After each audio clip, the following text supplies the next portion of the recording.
Hello everyone, இன்றைக்கி என்ன ஸ்பெஷல்னால் கொத்து பரோட்டா தான் பண்ண போகிறோம். ஆயில் ஹீட் ஆகிடுச்சு. இந்த டைமில் நான் 2 பெரிய வெங்காயத்தை சின்னதாக சாப் பண்ணி வச்சுருக்கேன். இதை நான் ஆட் பண்ணிக்கிறேன். இதை நல்லா மிக்ஸ் பண்ணி விட்டுக்கலாம். ஒரு கோல்டன் பிங்க் கலரில் வர வரைக்கும் இதை நல்லா வதக்கிக்கலாம். இந்த மாதிரி ஷேடு வரணும். இந்த டைமில் நான் ஒரு தக்காளியை சின்னதாக சாப் பண்ணி வச்சுருக்கேன்.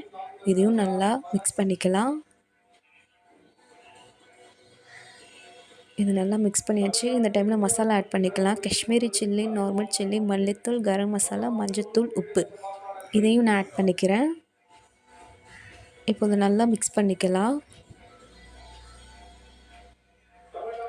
நல்லா மிக்ஸ் ஆகிடுச்சு. இந்த டைமில் நான் 2 எக்கு ஆட் பண்ணிக்கிறேன். இதை நல்லா உடைச்சி விட்டு கிண்டிக்கலாம். ஓரளவுக்கு வெந்ததுக்கப்புறம் இந்த டைமில் நான் பரோட்டாவை பிச்சு வச்சுருக்கேன். இதையும் நான் ஆட் பண்ணிக்கிறேன். இதை நல்லா மிக்ஸ் பண்ணிக்கலாம். மசாலா எல்லாமே பரோட்டாவோட கோட் ஆகணும். இந்த அளவுக்கு கோட் ஆகிடுச்சு. இந்த டைமில் நான் பெப்பர் ஆட் பண்ணிக்கிறேன். இது லாஸ்ட்டாக தான் ஆட் பண்ணணும். நல்லா நான் ஸ்ப்ரெட் பண்ணிக்கிறேன் பெப்பரை.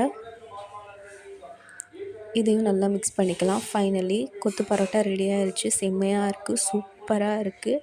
நீங்களும் வீட்டில் கண்டிப்பாக ட்ரை பண்ணுங்கள். இந்த வீடியோ பிடிச்சிருந்தால் லைக் பண்ணுங்கள், ஷேர் பண்ணுங்கள், மறக்காமல் என்னோட சேனலை சப்ஸ்கிரைப் பண்ணுங்கள். பக்கத்தில் இருக்கிற பெல்லை கிளிக் பண்ணுங்கள். நான் போகிற எல்லா வீடியோ வரும். பாய்.